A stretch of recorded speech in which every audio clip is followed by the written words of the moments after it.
Hello guys welcome back to my mini blog. आज मोर morning आरंभ होता ठाकुर घर माने ठाकुर पूजा कर मु भोग खाऊली।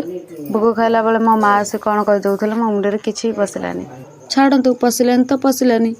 मो माँ कथा को मुझे इग्नोर करके मु चली मोर कर्म क्षेत्र को माने सांग माने मो रोसे घर को सांग माने मु ठाकुर पूजा करने पूर्व ये चुली लगे भात बसी देती कहीं मो बहुत चालाक। शाग भाजापी ये मो परिवा सिझे देती सान को ये मत हेल्प करूला शाग को से पर पकईदेली।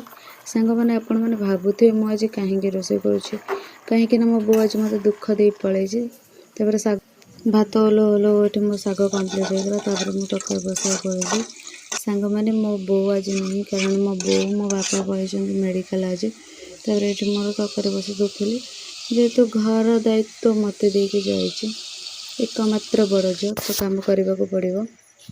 छाड़ू सांग मैंने मुझे बहुत गपुचे मो मसला कषि होगला गपु गपु पर ढालीदेली पर को भलसे मिक्स करदेली मसला पानी ढाली देली तरकारी फुटीगला 5 मिनिट। रुको जरा सबर करो।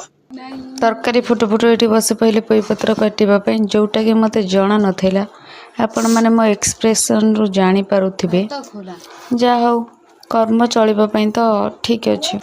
शेष में पोईपत्र अवस्था किसी एमती है जा हौ मो कर्म चलिले गला तापर आम घर को एंट्री कले मो बापा बो ये पिला को देखते अधिक फुलेले मुँह एमती हो जाए। सांग मैंने मुझे रोसे कर फिल कल कि सारा दिन मो बो केमी रोसे कर आगे एतिकी काम करू करू कंसे पानी पी सारे।